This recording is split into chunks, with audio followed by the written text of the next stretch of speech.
alright. Don't under a bad sound. Blue moon in your eyes, so say me now. You got a blue moon in your eyes. Listen, you woke up last night, honey. The world turned upside down. Lord, of other things ain't been the same since the blues walked in our town.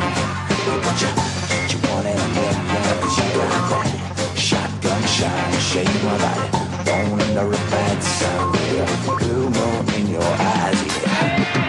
Woke up this morning, got yourself a gun, got yourself a gun, got yourself a gun. Hola, ¿qué tal? ¿Cómo les va? Buenas noches. Hola, Bienvenidos. Gracias por compartir con nosotros una vez más esta propuesta, que es el Sub y Baja. Hubo muchos temas en la semana, como siempre, pero predominó el acto del día miércoles organizado por Hugo Moyano. No es el único tema que vamos a tener en este programa del día de hoy, pero vamos a arrancar con esto porque consideramos que es lo que un poco marcó la agenda de la semana. Sí, tanto que se disputó el espacio por televisión, ¿no? Digo, la presencia de la presidenta en San Luis incluso estiró un poco el discurso para ver de qué manera pisaba un poco el inicio de las palabras de Moyano en el acto en Plaza de Mayo. Allí estuvimos, lo pudimos recorrer, digo, fijamos posición, me parece que fue un acto muy bien organizado y esto viene a cuento de mucho que se intentó. Se habló hubo carteles en los medios de comunicación donde se decía que no había que sacar los residuos por miedo a que no se cumpliera con la recolección. Se habló de que hubo un vaciamiento de las fuerzas de seguridad.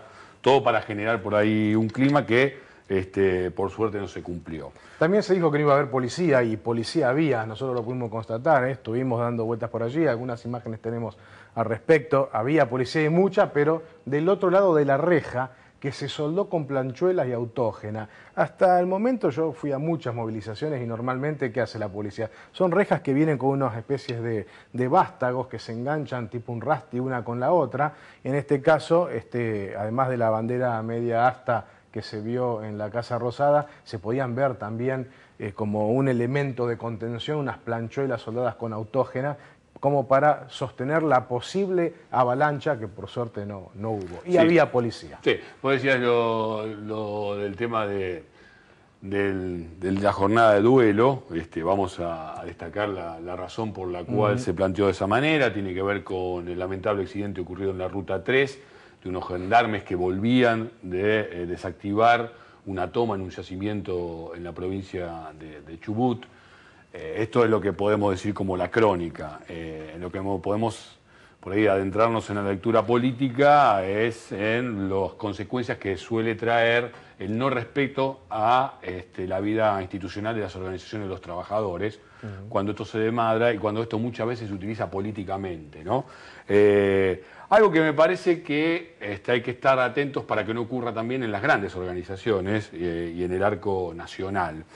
En lo que hace el tema de la movilización, creo que cumplió su objetivo, pero me parece que se oficializó el tema de la ruptura, ¿no? La ruptura en lo que hace a la Confederación General del Trabajo, dos sectores, y la ruptura por parte de Hugo Moyano con el gobierno nacional.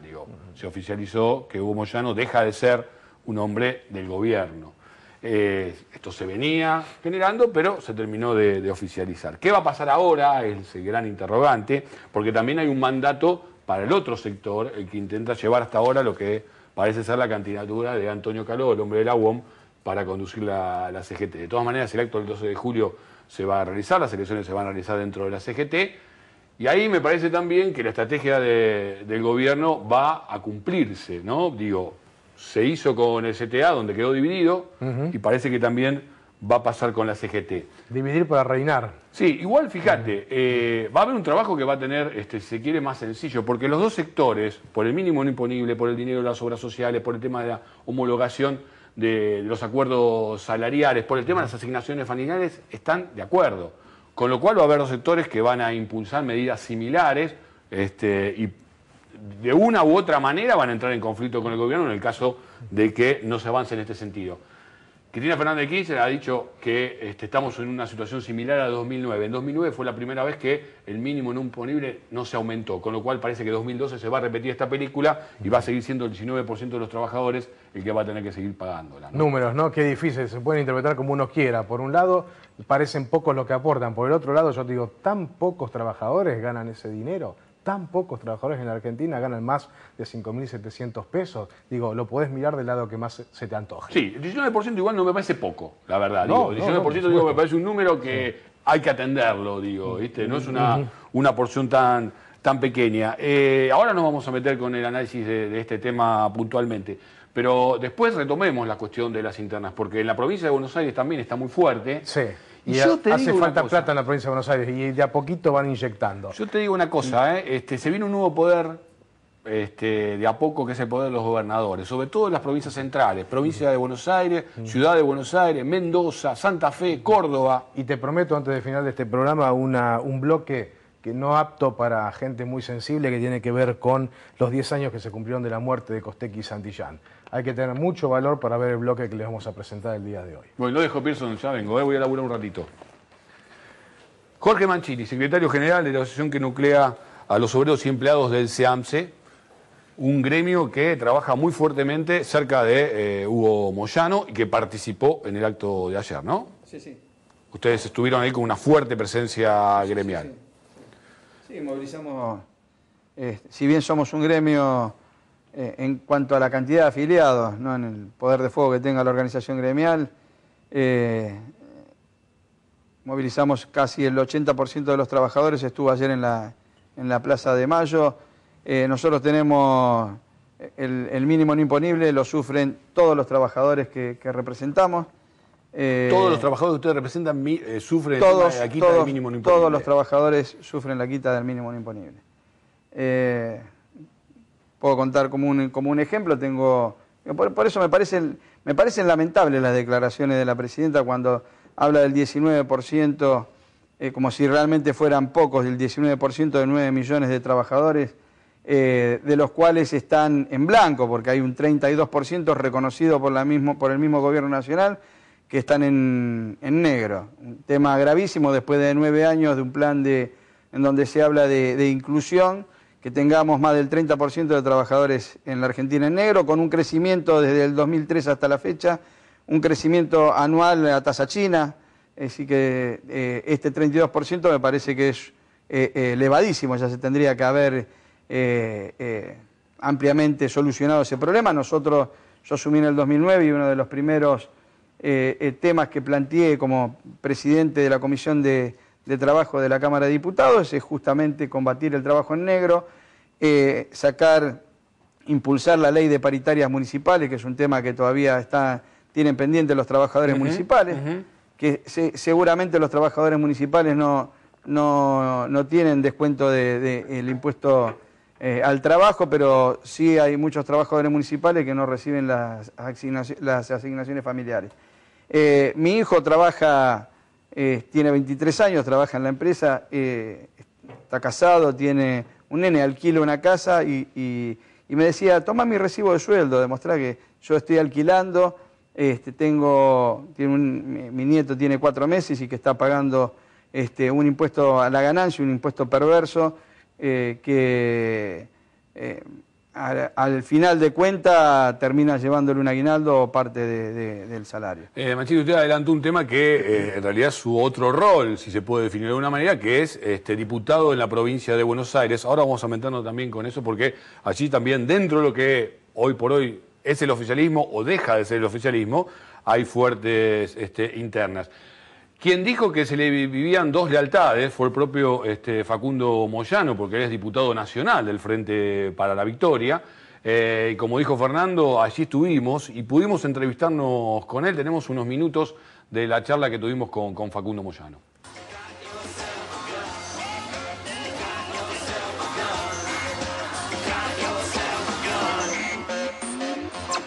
Se puede acompañar un proyecto en términos generales, pero diciendo profundamente la postura que está teniendo el gobierno con respecto a la CGT.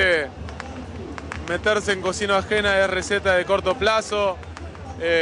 Más allá del gobierno más allá de no haber dado respuestas a una agenda totalmente legítima, real y a partir de las necesidades de los trabajadores por parte del CGT, el gobierno ha decidido relegar a un segundo o tercer plano en la política de la Confederación General del Trabajo, y eso es lo que contribuye a alimentar más esta tensión que hay entre este sector tan importante de trabajadores y el gobierno nacional. Me parece que es pura y exclusiva responsabilidad del gobierno que la plaza esté repleta de trabajadores reclamando por una necesidad.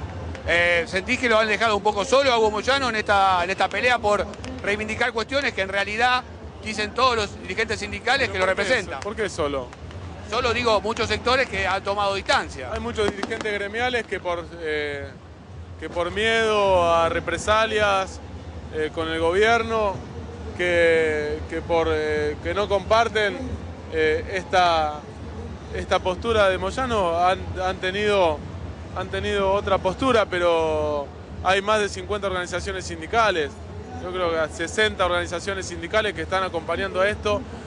Es importante también remarcar que hay agrupaciones y muchos trabajadores de estas organizaciones sindicales que no han adherido también acompañando esta protesta. Sufrimos operaciones de todo tipo por parte del gobierno nacional. Esta estrategia orquestada desde los medios oficialistas de que hay un complot desestabilizador, de que hay una actitud destituyente por parte de Moyano, que aliado con todas las teorías conspirativas que te arman desde los medios oficialistas y desde muchos funcionarios también, de la boca de muchos funcionarios también encontramos esta misma estrategia, ¿no?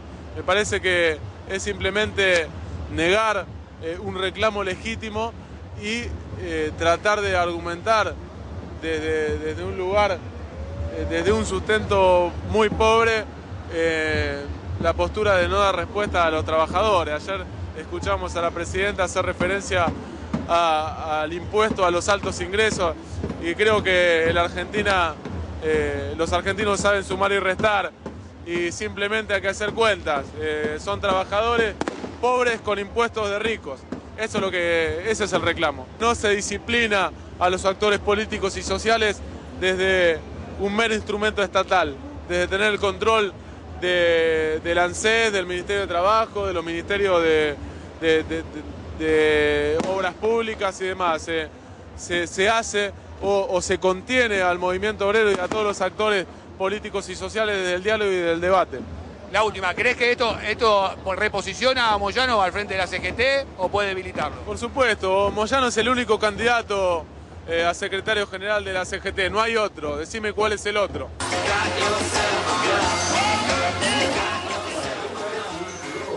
¿Ganado Moyano después de este acto o en todo caso desvalorizado en su rol como secretario general de la CGT? No, todo lo contrario. Nunca dudamos de que va a continuar al mando de la Confederación General del Trabajo, más allá de que todo lo que siga, porque es más, del otro lado están hablando de un triunvirato, después que se iban a juntar 4, es decir, que la conducción iba a ser compartida, conducción que podía llegar a durar lo que dura el Congreso de la Confederación General del Trabajo, porque el triunvirato, los 3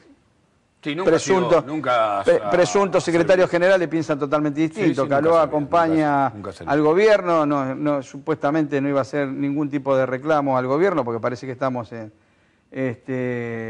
el milagro alemán, que está todo fantásticamente, está todo perfectamente bien.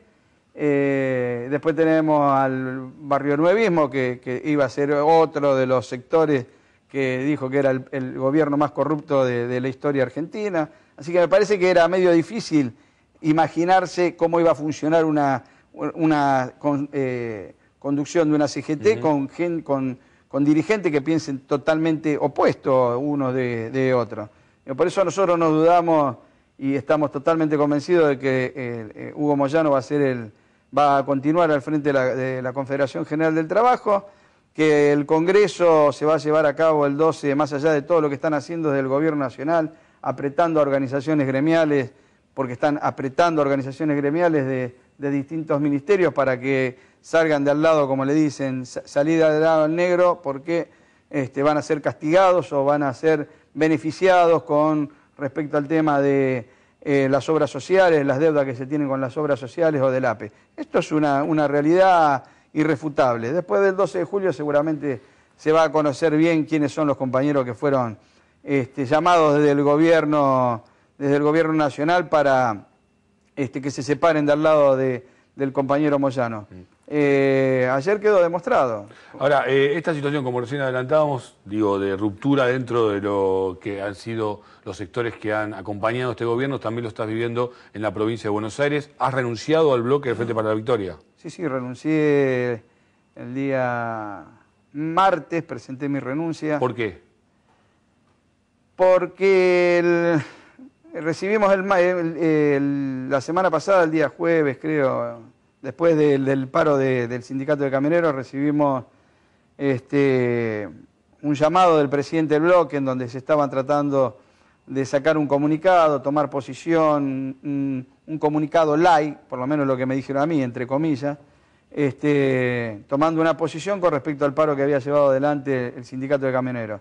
La verdad que me pareció lamentable, me pareció un comunicado ofensivo, agraviante, en donde se difamaba al movimiento obrero, no solamente al compañero Moyano, sino al movimiento obrero y a los trabajadores. Ante esta situación tomé la determinación de alejarme del bloque, contestarle lo que para ellos era una medida destituyente, una medida que se había llevado adelante en contra del gobierno nacional. Nosotros sostenemos que el derecho a huelga es un derecho constitucional. Acá no hay cuestiones políticas, porque también Facundo decía el día que nosotros queremos el diálogo. Por supuesto que queremos dialogar, por supuesto que nosotros venimos llevando propuestas al gobierno o nuestra exposición al gobierno nacional con respecto a distintos temas que afectan a los trabajadores. Hasta el día de la fecha no recibimos ningún tipo de respuesta. Entonces, cuando las organizaciones gremiales llevan adelante una medida de fuerza, somos extorsionadores.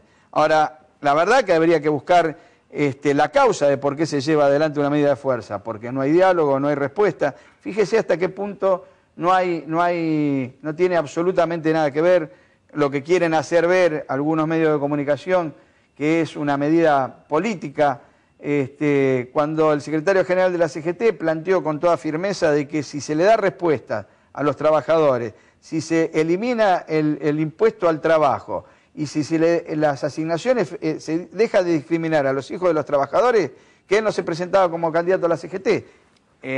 La verdad, me parece que haciendo un razonamiento lógico, está dejando planteada una posición. Sería muy fácil de gobierno si no lo quieren más como secretario general a Moyano, y la verdad que tendrían que preguntarse los trabajadores cuando un gobierno no quiere, ¿por qué no quiere un secretario general que está dando la pelea en defensa de los derechos de los trabajadores?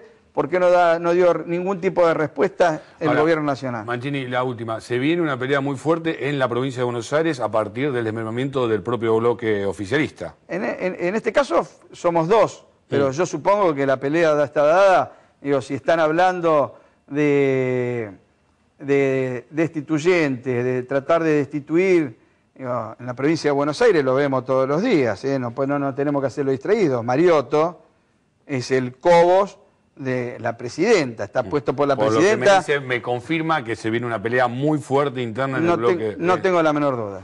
Gracias, Mancini. No, a vos. Fernando Pearson en otro lado de este gigante estudio que tenemos.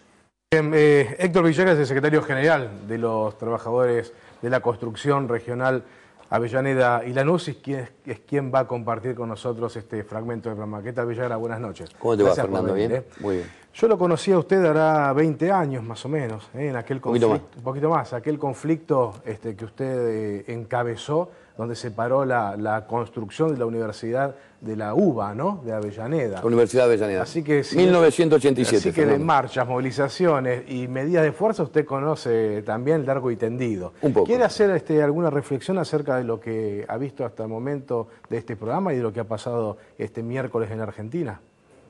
Sí, yo creo que en el fondo, en realidad el planteo que hace Moyano, estamos de acuerdo todos los dirigentes, porque ya es un impuesto al esfuerzo. Yo no lo llamo impuesto al trabajo. Ajá. Yo llamo un impuesto al esfuerzo, guiándome de lo que pasa con mis trabajadores. con mis trabajadores. ¿Sus trabajadores pagan este impuesto, Villagra? Pagan. En la regional Avellaneda Lanús pagan. ¿Sí? Pagan. ¿Y por qué digo un impuesto? Hay que llegar a 5.700 pesos. 5.200 para perder el salario familiar y después llegar a 8.000 para pagar el impuesto a la... O sea, los trabajadores de Avellaneda Luz pagan ese impuesto. Pagan ese impuesto. Pero, ¿por qué digo que es un impuesto al esfuerzo? Porque los trabajadores llegan a ese salario, pero con hora extraordinaria y trabajando sábado y domingo. En cuanto al planteo que hace Hugo Moyano, no vimos planteo primero. Vimos una medida. Entonces, podemos estar de acuerdo en lo que está reclamando para los trabajadores, porque afecta también a nuestros trabajadores, que afecta a muchos argentinos. Yo no creo que sea el 19% como dicen, yo creo que es mucho más. ¿Usted cree que es más? Mucho más. Pero no estamos de acuerdo en la metodología. Primero porque Hugo Moyano es secretario general de la Confederación General del Trabajo. Un secretario general de la Confederación General del Trabajo tiene responsabilidades totalmente superiores. Primero, para llevar adelante una medida de esta naturaleza, tiene que consultar a su consejo directivo o hacer un plenario de organizaciones sindicales a donde el Congreso lo vale. Estas son medidas que Hugo Moyano no la tomó. ¿Y usted por qué cree que lleva a cabo esta acción Moyano? Y hay que ver que Moyano quiere volver a ser el secretario general de la Confederación General del Trabajo el día 12, a donde se haga el plenario de julio. Para mí no le dan los números. Y en realidad lo que no estoy de acuerdo con Moyano es que haya hecho, primero, esta medida sin consultar a las demás organizaciones sindicales. Por eso no la acompañamos, vamos a ser honestos. Para nosotros Moyano tenía que haberse retirado de la Confederación General del Trabajo hoy con 2 mandatos y habiendo sido un secretario general de acuerdo a su desempeño normal y bien. Creo que lo arruinó todo esto por una ambición de tener un tercer mandato. Creo que lo arruinó. ¿Y cómo cree que va a terminar la CGT de aquí en adelante? En breve debería haber renovación o no de autoridades. ¿Qué cree que es lo que va a pasar? ¿Cómo cree que va a ser la relación CGT si está dividida con el gobierno nacional o no? ¿Cómo ve el futuro? Yo primero quiero ver, en realidad, no me gusta hacer futurismo, pero en realidad tengo obligación como dirigente sindical y fundamentalmente sobre la Confederación General del Trabajo que esté unificada. Yo quiero ver en realidad primero el plenario del 12 y a partir de ahí de que se pueda tener el debate, que Moyano tiene derecho a presentarse como candidato como tiene derecho otros dirigentes sindicales. Entonces, a partir de ahí creo que el plenario deberá elegir al hombre más idóneo para enfrentar este tipo de situación, o que por lo menos tenga una visión distinta de cómo plantear la problemática que hoy tenemos los trabajadores. Uno de los problemas que tenemos los trabajadores es este impuesto al esfuerzo, no es el impuesto al trabajo. Pero tengamos cuidado, recordemos que nosotros, este impuesto viene de mucho más atrás, inclusive del mandato de Néstor Kirchner. Cuando asume Néstor Kirchner en el 2003, nosotros teníamos un 50% de desocupado, un 55% de bajo nivel de pobreza, y este impuesto ya estaba aplicado en el gobierno anterior, a donde se aplicaba en el 1 a 1. Por lo tanto, pagaba el impuesto el trabajador que superaba los $2.500. Claro. Si hoy tomamos esto, y de ahí yo digo, y de ahí va mi crítica hacia Moyano, si yo digo, si los dirigentes sindicales vemos un problema y lo planteamos, pero también llevamos el problema y llevamos la respuesta al problema, creo que las cosas van a ser mejor, van a ser más llevables. Ahora, si nosotros tomamos este impuesto en $2.500 en ese momento, hoy estaríamos hablando de 15.000 a 16.000 pesos para que el trabajador comience a pagar este impuesto. Ese sería el mínimo imponible. Al mínimo imponible. Claro. Exactamente. Entonces los trabajadores hoy no tendríamos este problema. Lo que ocurrió es que la Argentina ha crecido, la Argentina creció en la cantidad de puestos de trabajo, la Argentina creció en el salario, y hoy nos sorprende esto, también la falta de previsión, de a lo mejor, de la Confederación General del Trabajo. Y hoy nos sorprende. Y Villagra, para ir cerrando con este tema y entrar en cuestiones más personales, digamos, ¿no?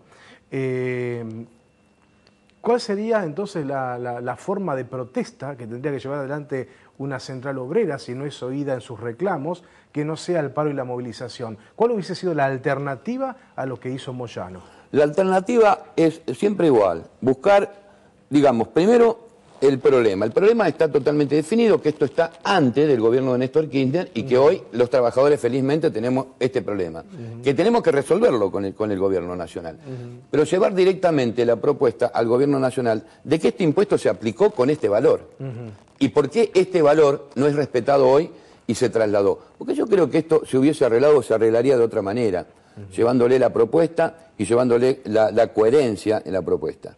Ahora, si nos ponemos a pelear y tomamos las medidas extremas de movida, seguramente no nos vamos a entender.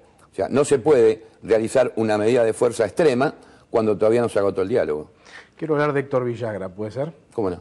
En estas últimas horas, aunque yo sé que hace bastante tiempo ya, usted está intentando establecer un debate, que es el trabajo de los jóvenes.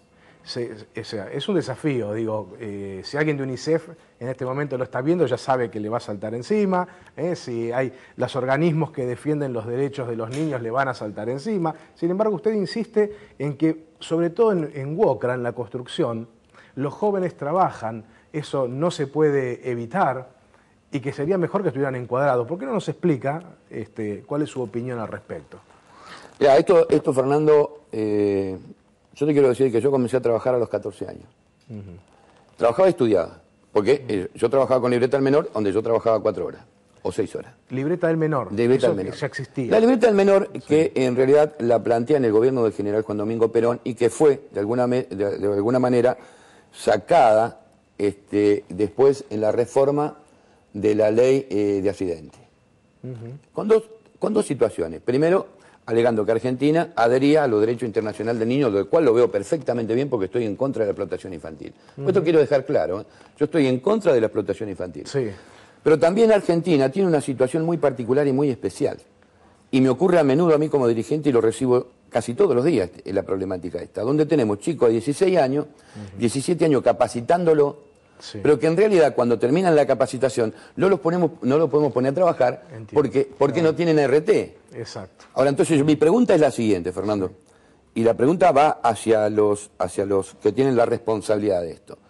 ¿Hasta qué edad podemos considerar niño a un joven de 16 años que es padre de familia y que tiene que ganarse la vida limpiando vidrio de los autos?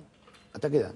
¿Esto usted lo vive en Avellaneda de Lanús? Esto ocurre, esto pasa. Esto ocurre. Hay pibes de 16, 17 años que podrían, que aprendieron con sus padres, supongamos, o porque hicieron los cursos a hacer un pastón, una pared, levantar una pared, lo que fuera, y no pueden trabajar. Hay soldadores de 16 años, hay soldadores de 17 años, hay mecánicos montadores de 17 años. Y usted tiene bolsa de trabajo y por ellos no puede hacer nada. Tengo bolsa de trabajo, escuela de capacitación profesional, escuela primaria, escuela secundaria y ahora vamos por la escuela terciaria.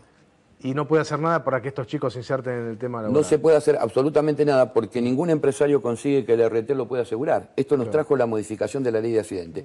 Y a su vez, obviamente, aparejada la ley de protección infantil a nivel internacional. Ahora, yo creo que esta ley a mucho expulsa. ¿Perdón? Esta ley a mucho expulsa. ¿Por qué? Y porque, que me expliquen entonces qué hacemos con los chicos que tienen 16, 17 años, que hoy los recoge la calle, que están en la droga, que están en la delincuencia infantil. ¿Creemos que lo podemos arreglar bajando la edad de imputabilidad o buscando una respuesta a estos jóvenes para que de alguna manera comiencen a tener la cultura del trabajo y a su vez ellos mismos generar el dinero para poder estudiar? Villagra, el debate está planteado. Por último, dígame, ¿quién cree que va a recoger este guante? Porque va a tener que ser la política, ¿no? Va a tener que ser los congresos, los legisladores quienes primero pongan este tema sobre la mesa para ver si se puede hacer alguna reforma. Le contesto tranquilo y con 2 palabras. Cuando yo hablé con los legisladores, un legislador me dijo que yo defendía a los que explotan a los chicos. Y yo le dije que no. Entonces le pregunté si tenía hijos, me dijo que sí. Le pregunté cuántos años tenía, me dijo 17. Le pregunté si manejaba, me dijo que sí porque tenía registro. Entonces, si él tiene registro para manejar y no es un niño, ¿cómo puede ser que no le demos la oportunidad a los jóvenes que tenemos hoy por ahí mendigando o limpiando vidrio de los autos para que esos chicos puedan tener un trabajo de 4 o 6 horas y darle una posibilidad de una vida más digna? Villagra, gracias por su compañía, por haber estado hoy con nosotros. Es muy amable. Muy amable. Bien, el tema es el mínimo no imponible, el tema es el impuesto a las ganancias, el tema es cómo hoy por hoy se recauda con el salario de los trabajadores. Y lo doy de diferente manera los nombres porque en realidad se define de distintas maneras por el tiempo en el que se desarrolla y por los lugares donde se aplica. Y el tema es cuánta guita finalmente se le saca a los laburantes y cuánta de esa guita la necesita el Estado para recaudar. Como yo de eso no entiendo nada, lo presento como corresponde a mi amigo Adrián Royce. Muchas gracias, muy buenas noches. ¿Cómo le va? Bien, querido. Siempre lo metemos en un brete, pero como corresponde a su tarea, bueno, mira, esperemos que sepa resolverlo. Trataremos. En realidad el problema que estamos resolviendo es un problema que está pendiente en la Argentina desde mucho antes de la administración de Kirchner, desde mucho antes en general que tiene más o menos aproximadamente unos 30 años y que tiene que ver con una cosa central en la Argentina, que es la regresividad del sistema tributario. ¿Quiénes aportan a qué? Digamos, en el Estado argentino, el mayor aportante proporcionalmente, en proporción a sus ingresos, es el más pobre, el que menos ingresos tiene. Te voy a traer esto, siempre te traigo algún regalito. Sí, siempre me hace la hueá un rato. Sí, te hago trabajar un rato. A ver si vos lo vas a explicar este cuadro. Sí, lo voy a explicar este cuadro. A ver, ¿cuál lo tomo ahí? Aquella, ahí. Bueno. A ver, vos me ayudás ahí, a ver. ¿Está bien ahí? Bueno. Bien, ahí vamos, ahí está. Muy bien. Trabajá sobre él. Trabajo sobre él. Vamos a destacar dos cosas de este cuadro. La primera, la línea azul. La línea azul, que es la más grande de todas, la más preponderante de todas, representa los impuestos al consumo, llamados impuestos indirectos, y como ven ustedes, representa más del 50% en todos los casos durante toda la década, arrancamos desde el 2001, de la recaudación tributaria total que recibe el Estado Nacional. Estos impuestos los pagan predominantemente quienes consumen, y quienes consumen son, en general, los sectores de más bajos ingresos. O sea, ¿por qué? Porque los sectores de altos ingresos tienen el ahorro, y el ahorro no se grava, se grava el consumo. Sí, señor. Entonces, proporcionalmente tienen más carga. Y vamos a ver las dos líneas de abajo, la roja y la amarilla. En la roja y en la amarilla, uno ve que la roja va, que es la de las contribuciones a la seguridad social, empieza más abajo y termina más arriba que la amarilla. La amarilla es la del impuesto a las ganancias, la roja es la de contribuciones a la seguridad social. La roja, la línea roja, lo que está representando, la delgada línea roja, como había una película que se llamaba así. Hermosa película. Hermosa película. Representa una cosa muy interesante, que es cómo ha evolucionado el mercado de trabajo. El mercado de trabajo ha sido un mercado de trabajo que se ha formalizado, que ha crecido, y por lo tanto la participación de las contribuciones a la seguridad social ha crecido. Muy bien. Y la amarilla es la del impuesto a las ganancias. Pero se ha mantenido estable la de amarilla. No, más, ha bajado. Si vos lo ves, ha bajado un poquitito. ¿Sí? Mirá vos una cosa. Muy poquito, sí. Muy ha bajado un poquitito. La amarilla. La próxima vez me lo mandás antes y lo ponemos en gráfica y ya va por pantalla y no tengo que ir sosteniendo con los codos y todo que tengo. Es que te queda muy bien así. Te queda muy bien, sí. La amarilla ha sido la del impuesto a las ganancias. Y esta del impuesto a las ganancias, lo que está representando es, digamos, lo que debería estar representando y no representa, es lo que tiene que ver con las ganancias de los ingresos de los trabajadores, las ganancias y además el patrimonio, que son los impuestos llamados impuestos directos. Fíjate vos una cosa, vos me vas a preguntar seguramente en cuál de estas tres rubros está encasillado lo que estamos tratando, que es, digamos, el mínimo no imponible de impuestos a las ganancias de los trabajadores. Curiosamente está acá, en la línea amarilla. Entonces vos seguramente me vas a preguntar esto, me vas a acordar, yo tenía un tío político divino que siempre hacía lo mismo, se preguntaba a sí mismo y se contestaba a sí mismo. Sí, aparte es una forma muy académica de explicar. Es muy, muy, muy maravilloso, un tipo fantástico. Tenía esa costumbre, un tío político divino. Vos seguramente me vas a preguntar, ¿pero cómo? Entonces esto debería haber crecido casi en proporción a la línea roja. Eso es lo que me sorprendió, sí. Sí, pero no es así. Lo que ocurre es que sí creció dentro de esta línea roja el componente de los mínimos no imponibles que pagan los trabajadores. Como bien decía Villagra recién... ¿Esto quiere decir que pagan menos trabajadores, más mínimo imponible? Exactamente. Y la porción de lo que verdaderamente es ganancia... O sea que ese 19% es importante y es más importante que antes. Es más importante que antes en esta línea amarilla. En esta línea amarilla.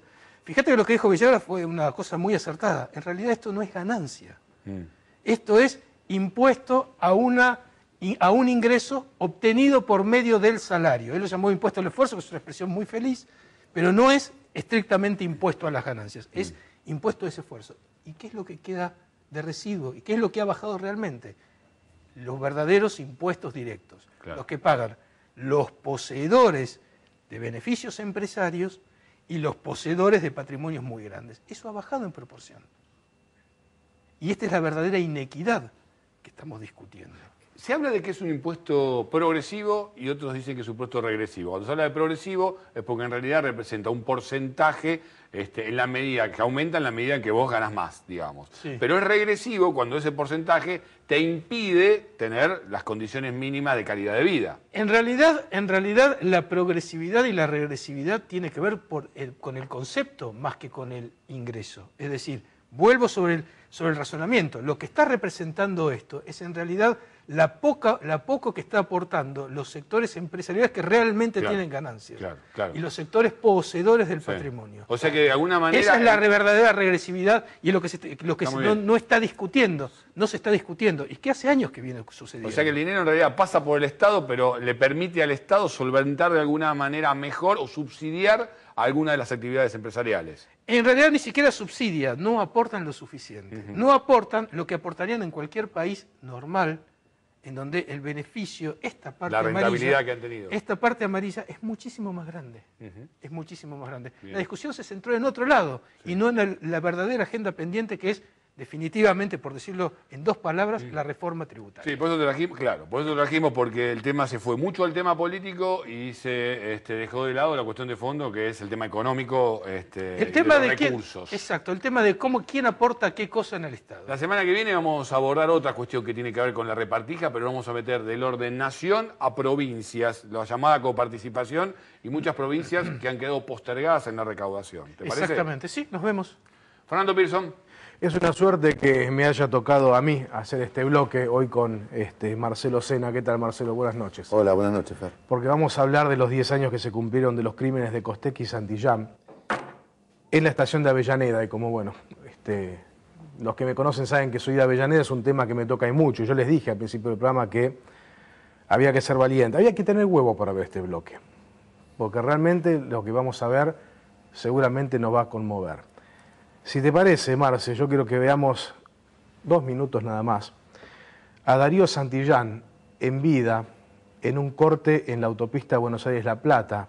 En estos pocos segundos, Darío Santillán explica por qué estaban cortando, a quién le cortaban, y habla sobre el crimen de otro compañero, uno de Esteban Echeverría. Crimen al cual él llega a través de un análisis que es el mismo por el cual después lo matan a él. Compartamos este video unos segundos. Vamos.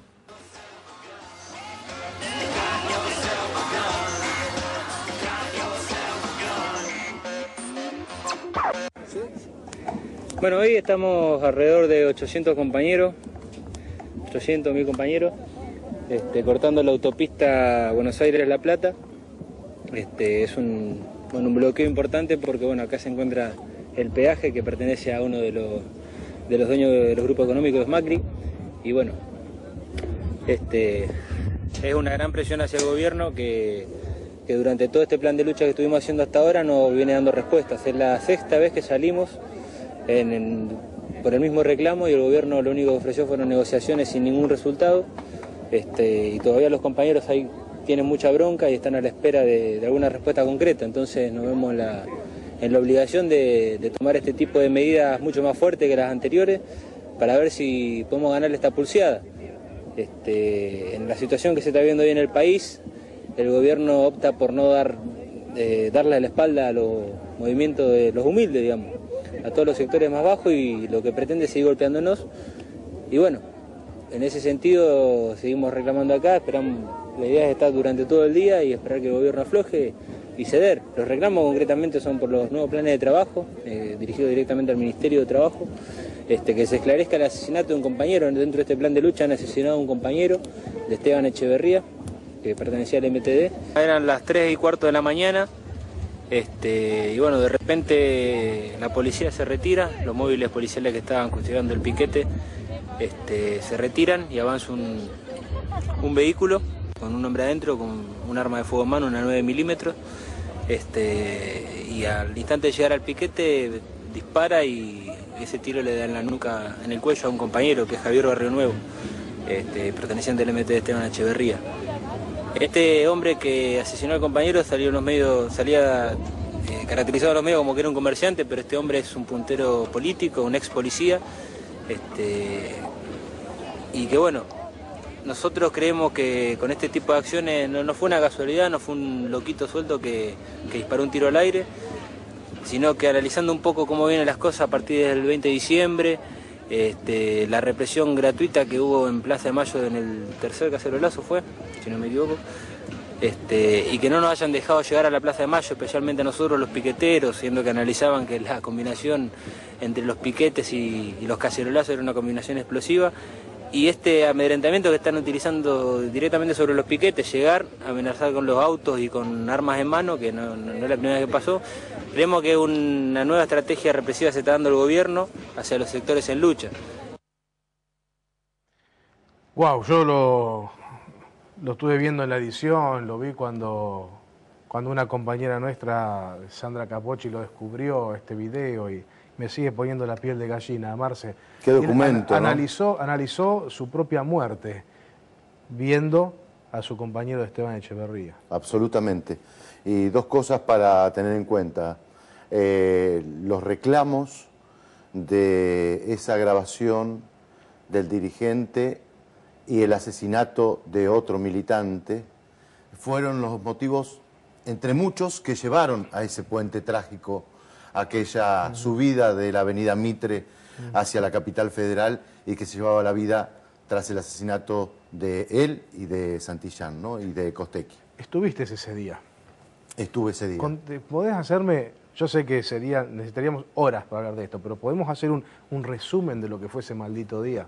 Esa trágica tarde, mediodía tarde, se sentía, ¿viste? Cuando vas a una cobertura y vos decís, acá no termina la cosa bien. Vos fuiste por Telam. Yo estaba por la agencia Telam, sí, en ese momento, y se sentía que el clima no era el de una protesta que iba a terminar bien, digamos, protesta, se llega, se presenta el documento y todos a casa. Empieza la represión en la puerta del puente por la avenida Mitre, se dispersa todo el mundo, y muy cerquita de la estación que ahora cambió de nombre, la ex estación Avellaneda, fueron asesinados los dos militantes. Creo que la política, los movimientos sociales, el movimiento trabajador, desocupado y ocupado, han quedado marcados en la historia argentina con los asesinatos de Costecchi y Santillán, ¿no? ¿Pudiste estar en la conmemoración de estos 10 años? ¿O pudiste ver, tomar Estuve contacto? en los dos actos que hubo, Bien. Fer. ¿Podríamos repasar esta marcha de antorchas que dicen que fue muy emotiva también? Emotiva y con mucha participación de jóvenes y de organizaciones sociales y políticas, tanto del kirchnerismo en el microestadio de Racing, como en la puerta misma de la estación Avellaneda, donde estaban todos los movimientos sociales y algunos partidos políticos acompañando y sobre todo refrescando la memoria, volviendo a reiterar después de 10 años el pedido del juicio y castigo a todos los responsables, no solamente al que apretó el gatillo Franchotti, sino también a los responsables políticos de aquella época, de aquel 26 de junio del 2002. ¿Sabés que Franchotti está en un sistema especial, que es el que se utiliza habitualmente antes de una excarcelación, antes de dejar en libertad a alguien? Sí. Y esto causó la ira también de los militantes. Sí, y tienen como una especie de régimen abierto, está 12 horas afuera, después duerme en prisión, un sistema como muy laxo para semejante asesino. La familia de Costecchi y Santillán hicieron esa denuncia, salieron en todos los medios y ahora parece que volvió al régimen donde tiene que estar en la cárcel Franchotti, ¿no? Vos figurás en un libro que habla sobre esta masacre. Bueno, ¿participaste de ese libro? ¿Por qué te mencionan allí? Los militantes quisieron recordar algo importante que había sido la información y la contrainformación de aquel 26 de junio. Sí. Mientras algunos medios electrónicos hablaban de peleas entre piqueteros, peleas entre los desocupados, nosotros estábamos en el lugar y pudimos enviar que había una feroz represión y que había balas de plomo, no había solamente balas de goma, y que las balas de plomo se llevaron la vida de Costecchi y Santillán. Y pudimos, en la inmediatez de una agencia de noticias, decir que habían sido asesinados estos dos jóvenes militantes. Insisto, mientras otros sectores hablaban, la crisis se lleva a la vida de dos piqueteros, ¿no? Claro, la forma de ver la misma noticia. La misma noticia en el lugar. ¿Hay esperanzas? Hablemos hablemosle a los pibes que hoy quisieran ser o tomar como ejemplo a Costecchi y a Santillán y quisieran participar de un movimiento social. ¿Hay esperanzas de que esto no vuelva a pasar? Yo te diría que hoy todavía no, es muy difícil de garantizar absolutamente toda la seguridad, sobre todo con las policías provinciales. No hay que olvidarse que Costecchi y Santillán se enmarcan en otros asesinatos también, ¿no? Hay que acordarse de Aníbal Verón en Salta, de otros militantes en la Patagonia asesinados por los mismos motivos que llevaron esas protestas sociales de hace 10 años atrás y que muchas se repiten hoy día, ¿no? Aumento de los planes sociales, aumento de las cooperativas, generación de empleo genuino, la educación para los pibes pobres en los barrios. Nada te garantiza que hoy no pueda haber, sobre todo con las policías conducidas por los gobernadores en el interior, ¿no? Nuestro último minuto, ¿cuál es el mensaje que les querés dejar entonces a los militantes en este momento, en este día, donde nosotros hoy estamos recorriendo esta conmemoración de los 10 años de la muerte de estos dos militantes? La participación política y la participación de los movimientos sociales tienen una salida a favor de los laburantes. Creo que ese es el eje. Hay una salida para generar trabajo digno, para las pequeñas industrias, para la educación, para el trabajo que es tanto y es la histórica bandera de los movimientos sociales. Y la puerta de esa salida es esta, la lucha social. La lucha social y permitir que la violencia no gane las calles, ¿no? Marce, gracias por estar como siempre y por ayudarnos a entender. No, de nada. Edgardo Chini. Bueno, este es el momento en el cual el programa sube el rating, porque se van los feos y llegan las lindas. En realidad la linda, Sandra Capocci. Bueno, así empiezo. Sí, obviamente. Primera vez que estás conmigo es para compensar un poco la balanza. Hablábamos con Adrián, Sandra, el tema de la economía, el tema de la reforma tributaria, la posibilidad que se venga para los trabajadores, pero también, y esto es mucho dinero, para las provincias, la coparticipación y demás cuestiones. Y el impuesto a las ganancias. Y el impuesto a las ganancias también en las provincias. Ahí en tu provincia, en la provincia de Buenos Aires, son todos de la provincia de Buenos Aires. Yo voy a hablar con Pearson después, al final del programa, porque se me desbloquea la cosa, tengo que salir a bancar al porteño. En tu provincia, en la provincia de Buenos Aires... Son agrandados los porteños, con uno solo es suficiente. Pero bueno, volvamos al tema. Bien, no nos vayamos. El tema de la discusión económica, me dijeron que hay algunos que están haciendo numeritos con las calculadoras a ver cómo corno hacen para aguantar esta desfinanciación. Sí, la realidad es que el gobierno de la provincia de Buenos Aires tiene serios problemas, como muchas provincias y muchos intendentes también, por ejemplo, del conurbano, para pagar los sueldos. Este mes viene con los salarios. Se está esperando la plata del gobierno nacional. Mariotto, cuando como vicegobernador tuvo que asumir como gobernador, dijo que estaba garantizada el pago de los salarios, tanto de los salarios como del aguinaldo. En el medio están los trabajadores del Estado con una incertidumbre muy grande. La plata todavía de Nación no llegó. Así que esta es la situación. Hay una deuda, un déficit importante de la provincia de Buenos Aires. Pero además que se puede repetir mes a mes, digo, porque va a tener que seguir llegando para... Ahora el caso de los aguinaldos, pero va a tener que seguir llegando para los sueldos de los estatales. Ahora, yo les voy a proponer que escuchen una entrevista que le hicimos al presidente del bloque de la FAB, del Frente Amplio Progresista, de la Cámara de Diputados de la provincia de Buenos Aires, Marcelo Díaz, que nos da una solución. Ah, mira. ¿Por qué? Porque se está esperando la plata que siempre le tiene que llegar del famoso ente de recuperación histórica del conurbano. Se habla de 650 millones de pesos. Con ese dinero la provincia no soluciona los problemas. Sin embargo, él habla del impuesto a las ganancias, que en su momento se pierde, se deja a nivel de una ley para poder obtener este famoso dinero, este famoso fondo que necesitó o que dio y pidió a canje Duhalde y que dio Menem a través de una ley a nivel nacional que luego se terminó haciendo una ley provincial. Sí, que en realidad Duhalde aceptó ser gobernador de la provincia de Buenos Aires y le daban ese fondo. Eso dicen, es así. Bueno, le daban 2 millones de pesos por día, 650 pesos alrededor por año, como una gran solución en ese momento.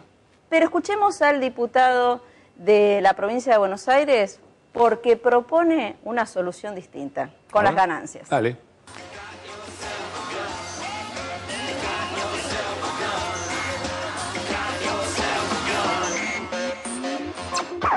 fondos del conurbano. La ley nacional de fondos del conurbano dice que la provincia de Buenos Aires recibirá el 10% de lo recaudado por el impuesto a las ganancias hasta 650 millones de pesos. Ese hasta 650 millones de pesos quedó anclado en 650 millones de pesos a lo largo de los años y hoy la provincia de Buenos Aires recibe, la legislatura de la provincia de Buenos Aires ratificó ese acuerdo, recibe por impuesto a la ganancia 650 millones de pesos. Si la provincia de Buenos Aires renuncia a los fondos del conurbano, denuncia, o sea, la legislatura anula esa autorización para esa ley nacional, la anula, la provincia de Buenos Aires pasaría a recibir el siguiente cálculo. 110.000 millones es el cálculo de recaudación del impuesto a las ganancias en el presupuesto nacional del ejercicio 2012. Discúlpame, ¿no? 112. Hoy el gobierno no está respetando el piso de coparticipación establecido en la ley, que es el 34, está pagando el 28, creo, por punto 28. Esto te da que la masa coparticipable es de 31.300 millones de pesos. La provincia de Buenos Aires recibe el 21% de esto. O sea que recibiríamos 6.580 millones contra 650, solamente con derogar una ley de la legislatura. Me encantó la de la maquinita tic, tic, tic, tic, bueno, es un pero hallazgo, la solución ¿no? también, ¿eh? Estamos hablando de si dejan esos 650, tendrían que recibir por ley 6.500. Es mucha la diferencia, ¿no? Ahora, ¿a alguien se le escapó la tortuga o esto toca intereses muy fuertes? Porque también está la gran Bueno, vos haces cada pregunta, Edgardo, claro, pero la realidad es que a la provincia le correspondería y le solucionaría los temas. La Nación algo giró para pagar, no alcanza. pero no alcanza. Bueno, basta de provincia de Buenos Aires, Capocci, vamos a volver al tema, hablemos un poco de la ciudad de Buenos Aires porque también tiene lo suyo, ¿no? ¿No? Exactamente, bueno, finalmente van a presentar una reforma política en la Cámara Legislativa de la ciudad de Buenos Aires. ¿De qué se trata? Bueno, lo va a hacer el PRO. Ellos quieren, por ejemplo, que haya en las próximas elecciones legislativas boleta única. Otra de las cuestiones que haya también internas para todos los partidos, para la próxima, para legisladores. Y que no se vote más para vicegobernador, vicejefe de gobierno. ¿Y cómo va a ser eso? ¿Va a ir un solo candidato a jefe de gobierno y nada más, después todos los legisladores? Y bueno, se está estudiando, muchos no van a querer, y lo que es muy probable que después... ¿Un sueldo menos? No, es que va a estar, existe. El vicegobernador lidera después la parte legislativa, pero quizás... Vicejefe de gobierno, ustedes vicejefe de gobierno, lo dije 2 veces más. Jefe de gobierno tenemos nosotros, ustedes tienen gobernador. Y bueno, ¿qué va a ser? Pero bueno, hablando en serio, esto va a dar mucho para hablar. Comienza a hacerse un estudio y lo interesante para muchos es esto de la boleta única, ¿no? Que sería tipo multiple choice, digamos. Hay diferentes formas, pero sería una de las otras lugares que habría una incorporación progresiva que creo que para la Argentina sería algo interesante. También para analizar y para estudiar hay mucho que verse en ese sentido de la boleta única. Pero, bueno, ahora, en este momento, va a ir a la Comisión de Asuntos Constitucionales en la Cámara Legislativa de la Ciudad de Buenos Aires. Es un comienzo. Bueno, vamos a ver qué pasa. Siempre en general cuando hacemos las cosas los porteños lo hacemos bastante bien, así que... Bueno, está bien, hay cosas que hay que copiar si vale la pena y veremos si es así. Lo último que te quiero decir es que habíamos hablado en programas anteriores que iba a salir una... ley que tenía que ver con la fertilización asistida, se aprobó en diputados, ahora falta que llegue a senadores y esto es un comienzo también para un tema que, bueno, se venía hablando hace mucho tiempo y que finalmente parece que va a solucionar algunos problemas. Muy bien, tanda y último bloque sub y baja de hoy, me reencuentro con mi amigo Fernando Pearson.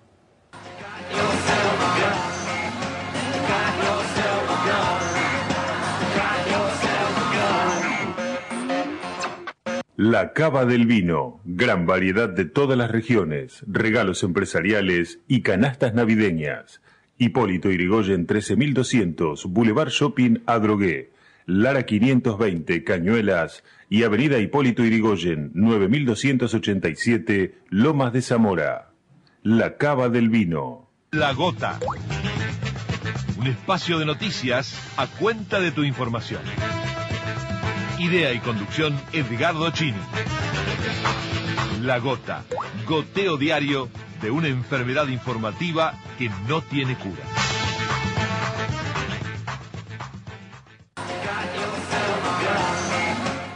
Nos quedan nada más que 20 segundos. Se agarró con Sandra, obvio, no se pelece conmigo de la provincia de Buenos Pero Aires. es verdad, amigos, me están copando el espacio de los provincianos. Después cuando quieren que resolver las cuestiones tienen que volver para acá. Ahí lo Tienen que tiene, volver para acá. ahí lo tenía Adrián Royce. Estamos como 8-2. Sí, mínimamente. Pero esto va a seguir, pienso. Esto va a seguir. Esta pelea no termina acá. ¿Está contento con el programa de hoy? Muy contento. Esperemos que a la gente le haya servido. Hicimos todo lo posible para que así sea. Muy bien, gente, nos vemos. Gracias por estar. Bien.